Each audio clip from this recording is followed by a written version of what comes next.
the top rhetoric about Trump. They just can't help themselves. They have to go over the top on every element. So here's Whoopi Goldberg talking about Donald Trump. And it's not just that she disagrees with what Trump is doing. Donald Trump is now, you guessed it, the Taliban. We have a leader who has repeatedly demeaned women, right, wants to defund organizations that benefit women, calling on the media to shut up, specifically wants to give preferential treatment based on religion. Are these values really much different than the Taliban's? I mean...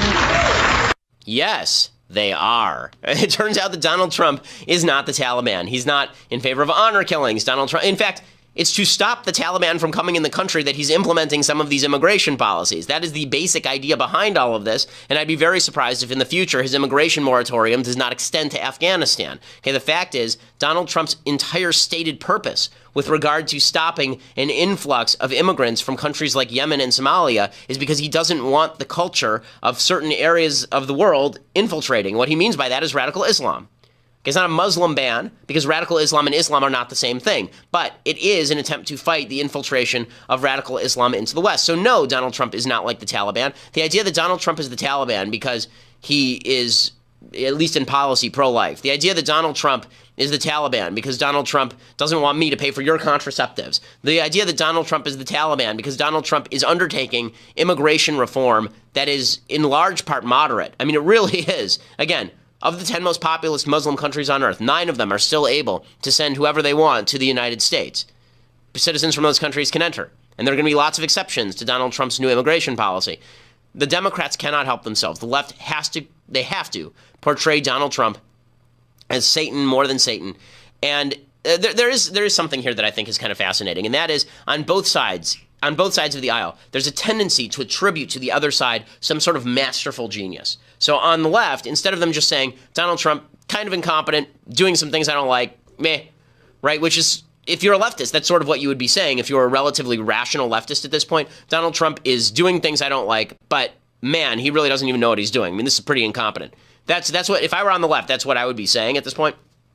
But instead of doing that, they have to attribute to Donald Trump's satanic, all-knowing power. Right? Donald Trump is secretly the Taliban. He's secretly Hitler. He secretly has a plan to take over everything and run it. Ooh, right? And on the right, we used to do the same thing with Obama. It wasn't just that Obama was incompetent in the rollout of Obamacare. It was all part of his evil plan, right? Everything that Obama did was all part. It was all part of the plan, right? It was all part of this evil plan. Here's the truth. Most of the people in government suck at their jobs because most people in America suck at their jobs. Most adults suck at everything. Okay, the great lie of being an adult is that other adults know what they're doing. They generally don't. We all sort of muddle through, and then we hope for the best. The same is true in government. Because we attribute this level of mastery to government, we think it matters so much who heads the government, and when someone we like is in charge, we want that person to have more power.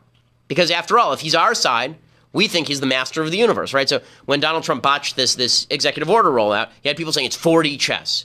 It's 4D chess. No, it's not 4D chess, okay? If it's 4D chess, it's the kind of 4D chess like in Star Wars where you don't play chess with the Wookiee because he gets mad and rips out your arms, right? It's not actually Donald Trump playing four-dimensional chess in time, right? That's not what's going on here. But because there are so many people who have a religious belief that our leaders know what they're doing, they say give them more power, they know what they're doing. It hasn't been true for 100 years. We've muddled through anyway, but it hasn't been true for 100 years. You want to actually have a better country?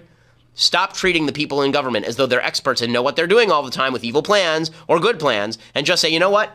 Whether they're evil, whether they're good, let's just cut the power of government totally, and then it won't matter because they're incompetent. It won't matter if they're evil, won't matter if they're good, they can't do anything. Right? What I would prefer is if we treated Washington, D.C. like it was the DMV and took as much power away as humanly possible. Okay?